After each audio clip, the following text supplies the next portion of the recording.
প্রতিবেশী দেশ পাকিস্তান চীন সহ কোনো দেশের সাথেই সম্পর্ক ভালো নয় ভারতের। একমাত্র বাংলাদেশের সাথেই বন্ধুত্বপূর্ণ সম্পর্ক থাকলেও সম্প্রতি ভারতীয়দের উস্কানিমূলক বক্তব্য ও আচরণে সেই সম্পর্কেও ভাঙনের সৃষ্টি হয়েছে।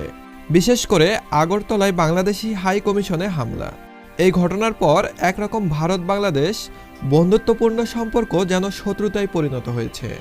আর এই শত্রুতায় ছোট্ট স্বাধীন দেশ বাংলাদেশের যতটা না ক্ষতি হয়েছে তার থেকে কয়েক গুণ বেশি ক্ষতি হয়েছে ভারতের।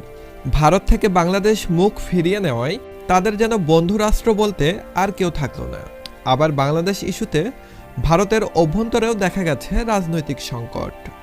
বাংলাদেশ মুখ ফিরিয়ে নেওয়ায় ভারতের ঠিক কতটা ক্ষতি হয়েছে তা নিয়েই আলোচনা করা হবে উন্মোচনের আজকের পর্বে। তো বন্ধুরা, একটি লাইক দিয়ে চলুন শুরু করা যাক আজকের ভিডিও।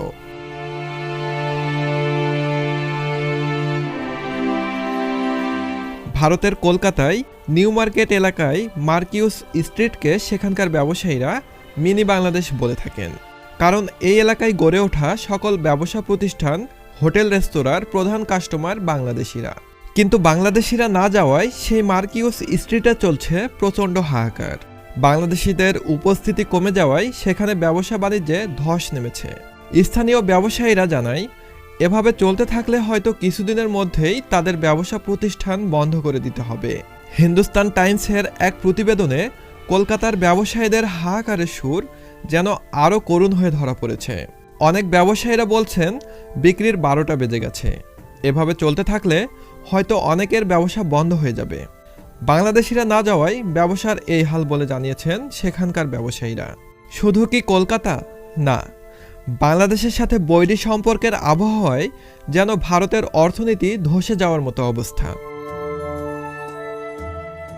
আমাদের দেশে অনেক ভারতীয় দালাল বসবাস করে, যারা প্রতিনিয়ত বলে থাকে ভারত যদি রপ্তানি বন্ধ করে দেয়, ভারত থেকে যদি খাদ্যশস্য আসা বন্ধ হয়ে যায়, তাহলে নাকি বাংলার মানুষ না খেয়ে মারা যাবে।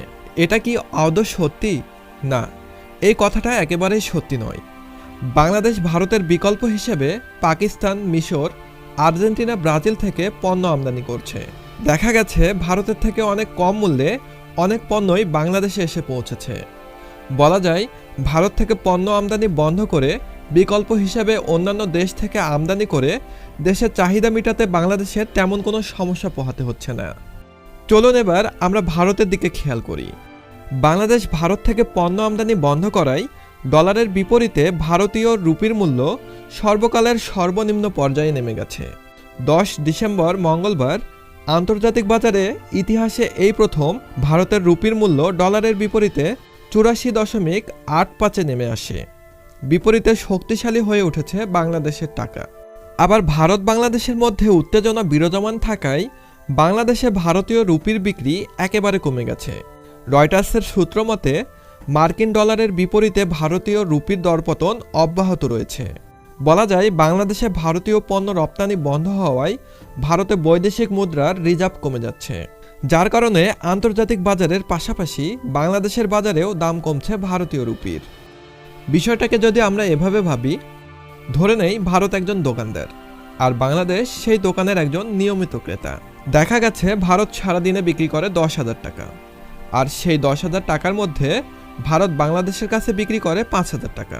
কিন্তু ভারত বাংলাদেশের কথাবার্তায় অমিল হওয়ায় বাংলাদেশ আর কোনো পণ্য ভারতের থেকে ক্রয় করছে না। এখন বাংলাদেশ পাকিস্তান, তুরস্ক, চীন, মিশরের মতো দোকান থেকে পণ্য ক্রয় করছে। এখন হঠাৎ করে একজন দোকানদারের বেচাকিনা যদি অর্ধেকে নেমে আসে, তাহলে স্বাভাবিকভাবেই সেই দোকানের 12টা বেজে যাবে, আর সেই দোকানের পাশাপাশি এর প্রভাব পড়বে তার পরিবারেও। সেই দৃশ্যটাই যেন ফুটে উঠেছে আন্তর্জাতিক বাজারে ভারতের রুপির মূল্য অব্যাহতভাবে কমে যাওয়ায় এবং কলকাতায় ব্যবসায়ীদের হাহাকারের মধ্যে।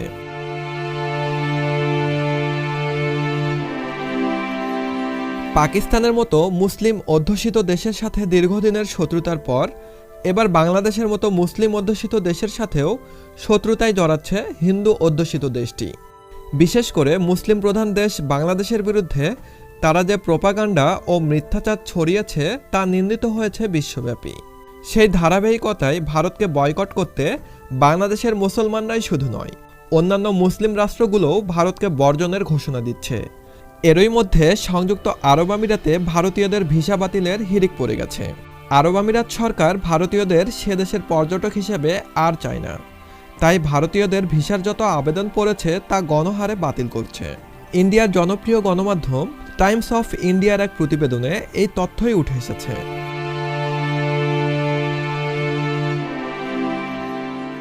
শুধু পাকিস্তান, বাংলাদেশ আর আরব আমিরাত নয়, একটা সময় আসবে যখন গোটা মুসলিম বিশ্ব শুধু ভারতকে বয়কটই করবে না, ভারতের বিরুদ্ধে যুদ্ধও ঘোষণা করবে। এর সূচনা ভারত করেছিল বাবরি মসজিদ ভেঙে সেখানে রাম মন্দির নির্মাণ করে। এরপরে মসজিদ ভাঙা কিংবা মসজিদ ভাঙার জন্য আদালতে পিটিশন দায়ের করা যেন প্রতিদিনের ঘটনা হয়েছে সেখানে। এমনকি এসব কাজে মুসলিমরা বাধা দিলে তাদের জীবনও দিতে হচ্ছে। এই তো কয়দিন আগেই উত্তরপ্রদেশের সাম্ভালে মসজিদ জরিপের নামে বিশৃঙ্খলা সৃষ্টি করে 4 জন মুসলিমকে গুলি করে হত্যা করে হিন্দুত্ববাদী ভারত সরকার। আর এতে করে হয়তো খুব দ্রুতই ভারতীয় উপমহাদেশে মুসলিম ও অমুসলিমদের মধ্যে এক বিশাল যুদ্ধ সংঘটিত হবে, যার ভবিষ্যৎবাণী মহানবী হজরত মুহাম্মদ সাল্লাল্লাহু আলাইহি ওয়াসাল্লাম 1400 বছর পূর্বেই করেছিলেন। ইসলামিক পরিভাষায় যাকে বলা হয় গাজওয়াতুল হিন্দ। চলুন গাজওয়াতুল হিন্দ সম্পর্কে আমরা একটু জেনে নেই। গাজওয়াতুল হিন্দ হলো মুসলিমদের সাথে হিন্দু ও কাফেরদের এক মহাযুদ্ধ, যার ভবিষ্যৎবাণী নবীজি সাল্লাল্লাহু আলাইহি ওয়াসাল্লাম আজ থেকে 1400 বছর পূর্বেই করেছিলেন। এখানে গাজওয়া শব্দের অর্থ অভিযান, আর হিন্দ হলো একটি স্থানের নাম। 1400 বছর পূর্বে ভারত, পাকিস্তান, মায়ানমার, শ্রীলঙ্কা, আফগানিস্তান, নেপাল ও ভুটানকে বলা হতো হিন্দ, অর্থাৎ ভারতীয় উপমহাদেশকে বলা হতো হিন্দ বা হিন্দুস্তান। পবিত্র হাদিস শরীফে গাজওয়াতুল হিন্দ সম্পর্কে বলা হয়েছে, এই যুদ্ধে হিন্দুস্তানের মোট মুসলমানদের মধ্যে 1/3 শহীদ হবে, আর 1 অংশ পালিয়ে যাবে, আর শেষ অংশ জিহাদ চালিয়ে যাবে এবং চূড়ান্ত বিজয় লাভ করবে। আর তারা ভারতীয় রাজাদের বন্দি করে শিকল দিয়ে বেঁধে টেনে হিঁচড়ে নিয়ে যাবে। এই যুদ্ধে মুসলিমদের নিশ্চিত বিজয় হবে, কিন্তু এটা এতটা ভয়াবহ হবে যে অল্প কিছু সংখ্যক মুসলিমই বেঁচে থাকবে বিজয় উদযাপনের জন্য। একদিন রসুল সাল্লাল্লাহু আলাইহি ওয়াসাল্লাম বলেন, আমি পূর্ব দিকে বিজয়ের গন্ধ পাচ্ছি। উপস্থিত সাহাবা একরামরা নবীজিকে জিজ্ঞেস করলেন, ইয়া রাসূলুল্লাহ, আপনি কিসের বিজয়ের গন্ধ পাচ্ছেন? রসুল সাল্লাল্লাহু আলাইহি ওয়াসাল্লাম বলেন, পূর্ব দিকে মুসলিমদের মুশরিক ও যারা মূর্তি পূজা করে তাদের সাথে যুদ্ধ শুরু হবে। এটা হবে এক অসম যুদ্ধ। মুসলিমরা সংখ্যায় অনেক কম থাকবে, কিন্তু কাফেরদের সেনাবাহিনী থাকবে সংখ্যায় অধিক। এই যুদ্ধে মুসলিমরা এত বেশি মারা যাবে যে রক্তে মুসলিমদের পায়ের টাকনু পর্যন্ত ডুবে যাবে। এখানে মুসলিমরা 3 ভাগে ভাগ হবে, যাদের এক ভাগ মুশরিক ও কাফেরদের বিশাল বাহিনী দেখে ভয়ে পালিয়ে যাবে, তারা হবে জাহান্নামী। আর এক ভাগের সবাই যুদ্ধে শহীদ হবে, আর এক ভাগ আল্লাহর উপরে ভরসা করে যুদ্ধ চালিয়ে যাবে এবং শেষ পর্যন্ত মুসলিমরা জয়লাভ করবে। বর্তমানে বিশ্বের পরিস্থিতি উত্তপ্ত থেকে উত্তপ্ত হয়ে উঠছে। বিশ্ব রাজনীতিতে মধ্যপ্রাচ্যের পরেই ভারতীয় উপমহাদেশ হলো অত্যন্ত গুরুত্বপূর্ণ, কিন্তু ভারত অহংকারে অন্ধ হয়ে তার প্রতিবেশী বাংলাদেশ, পাকিস্তানের মতো মুসলিম রাষ্ট্রগুলো ছাড়াও নেপাল, ভুটান ও চীনের সাথে ভালো সম্পর্ক বজায় রাখতে পারছে না। অন্যদিকে বাবরি মসজিদের মতো এক ঐতিহাসিক মসজিদ ভেঙে ফেলে সেখানে রাম মন্দির নির্মাণ করেছে ভারত। সেই সাথে ভারতে মুসলিমদের উপর নির্যাতনে গোটা বিশ্বে মুসলিম রাষ্ট্রগুলোতে ক্ষোভের বিস্ফোরণ ঘটেছে। তারই পরিপ্রেক্ষিতে সংযুক্ত আরব আমিরাতে ভারতীয় নাগরিকদের ভিসা বাতিল করে দেওয়া হচ্ছে। যে দেশে আগে 100 জন ভারতীয় নাগরিক ভিসার আবেদন করলে 99 জনই ভিসা পেয়ে যেত, সেখানে আজ ভারতীয়দের ভিসা বাতিলের হিড়িক পড়ে গেছে। মুসলিম দেশগুলোর এমন ভারত বিরোধী কর্মকাণ্ড নিঃসন্দেহে গাজওয়াতুল হিন্দের ইঙ্গিত বহন করছে। প্রিয় দর্শক, আজ এই পর্যন্তই। ভিডিওটি সম্পর্কে আপনার মতামত অবশ্যই কমেন্টে জানাবেন, আর ভিডিওটি ভালো লাগলে একটি লাইক দিয়ে কমেন্টে অবশ্যই আল্লাহু আকবার লিখবেন।